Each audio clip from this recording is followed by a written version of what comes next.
արտահայտություն եք արել։ Մինչև Շուշի ընկնելու օրը հավատում էիք հաղթանակին։ Այո, մինչև նոյեմբերի 9-ը առավոտ։ Երկրորդ, այսինքն վերջնական ընկնելը կարելի ասել է։ Շուշին ընկավ, թե դե թեն բարդ հարց է, նոր ջան, պետք է ուսումնասիրել։ 100 տարի անց է, բայց մենք չգիտենք Կարսը ընկավ, թե հանձնեցին։ Շուշի շուրջ այդ բարդ օրերին դուք ասում եք ես հավատում եմ հաղթանակին։ Անգամ Շուշի ճակատամարտի ավարտի օրը եք կանխատեսում, հա։ Այսինքն ես ենթադրում եմ, որ դուք ունեցել եք ճակատից եկող հավաստի տեղեկություններ, որ մեր հնարավորությունները սպառված չեն։ Նվեր ջան, այդ դեպքում կարելի է տրամաբանել, որ ինչ որ հանկարծակի բան է կատարվել այստեղ։ Իմ համար 8-ից 9-ի օրը, նոյեմբերի 8-ից 9-ի օրը, իմ համար մինչև այսօր անբացատրելի անհասկանալի բաներ են տեղի ունեցել, մինչև չեմ կարողանում հասկանալ, որովհետև 8-ի օրը մենք կատարում ենք հակահարձակում, Շուշին հետ վերցնելու հակահարձակում։ Ամբողջ օրը, ամբողջ ամսի 8-ը առավոտից մինչև կես գիշեր, մինչև 12:00, նույնիսկ ժամը 2, չգիտեմ, 9-ի։ Զորքերում եւ Շուշիի շրջակայքում եղած զորքերում եւ ռազմատեխնիկայի խնդիր չի եղել։ Ուրեմն եւ գլխավոր շտաբում եւ ՊԲ-ում տիրում է ցնծություն, բառացիորեն ասում եմ ձեր եթերում։ Ցնծություն։ Իմ լեզվից այսպես անդադար քաշում են, բոլորը գիտեն դա, որ ես ասեմ, որ Շուշին հետ ենք վերցրել։ Ինձ վերադասն ասում է, չէ, առայժմ սպասի, ամսի 9 օրը վճռական է, իրանք ինչ որ դրոշների սիմվոլիկ օր ունեն, ուզում են այդ օրը Շուշին վերջնական վերցնեն, իսկ մենք էլ պահում ենք Շուշին, հետ ենք վերցրել իրանց ջոգատները, որոնք եղել են Շուշիում, մաքրել ենք։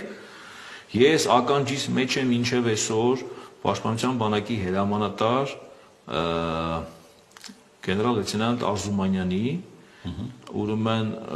հիացական, այսպես ցնցագին զեկույցը Տոնային Դավիթին, թե ինչպես 8-ի օրը հայկական զորքերը ադրբեջանական այդ ստորաբաժանումներին տարօրելով մաքրում են Շուշիի միջից եւ շրջակայքից։ Ականջիս մեջ ցնցում մինչև այսօր։ Եվ այդ հիացմունքը,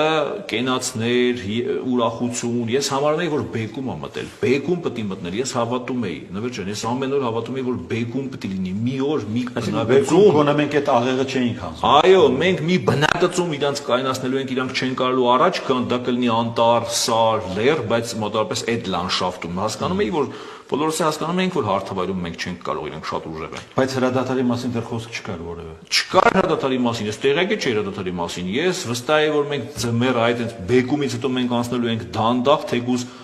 պարտիզանական այսպես խայծող, կծող, փոքր, այսպես թունավորող, դիվերսիոն, մաշող մարտավարության ենք անցնելու, իրանց մաշելու ենք մինչև գարուն։ Որին իմիջիալոց Ադրբեջանը ընդունում է, որ պատրաստ չէին եղել նրանք։ Նվեր ջան, ես զինվորական եմ առաջերտին։ Ես իլյուզիոնիստ չեմ։ Ես ռազմական գիտության լոգիկայով եմ նայում։ Չնայած մարդիկ կան, որ իրենց ուսադիրները իրենց ուսերին գտնված, ուսադիրները մի երկու ռազմեր, ինչպես ժողովուրդն ասում, մեծացած չեն հասկանում ինչ է ռազմական գիտությունը, բայց խոսում են պաշտոններից, ես զինվորական եմ ու տեսաբան եմ, որ սաղ կյանքս գիրք եմ ուսումնասիրել, պատերազմ եմ ուսումնասիրել։ Ես գիտեի, որ դա մեր միակ լուծումն է։ Ոչ կոնվենցիոնալ հաղթանակը մեր միակ լուծումն է, ունեցած մեր ուժերի, միջոցների, տեղանքի, մեր ազգային բնավորության եւ մեր դիմացի թշնամու հետ համեմատած։ Այսինքն նայում ես ինքնով է դու ով ես, դու ինչ ունես, ինքը ինչ ունի, դու որտեղ ես, ինքը որտեղ է, դու հասկանում ես, որ քեզ փրկությունը միայն անգամ թուրքական ներգրավվածություն կապ չունի, ցանկացածի ներգրավվածության։ Պարագայում մեր շանսը միայն դա էր։ Որ քաղաքական լուծում եղավ, ես դրանից տեղյակ չեմ եղել։ Ես չեմ իմացել ընդհանրապես ինչ քաղաքական բանացություն են ընթանում, ոչ մի անգամ չեմ իմացել։ Ճիշտ է, ամեն անգամ Մոսկվայում, Փարիզում, Վաշինգտոնում, որ գնում էին մերոնք, զինվորականների մեջ այսպես բան էր առաջանում,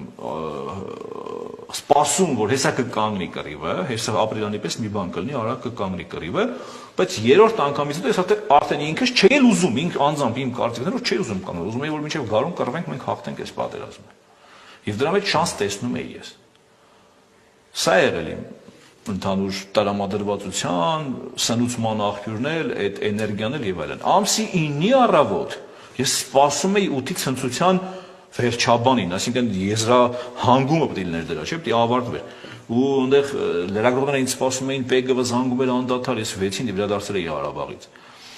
որ գնանք Շուշին նորից նկարենք, մենք իրանք էլ այդտեղ սպասում են, գիտեն որ մենակ մտել են քաղաք նորից։ Մենակ նորից մտել են ամսի 8-ին քաղաք։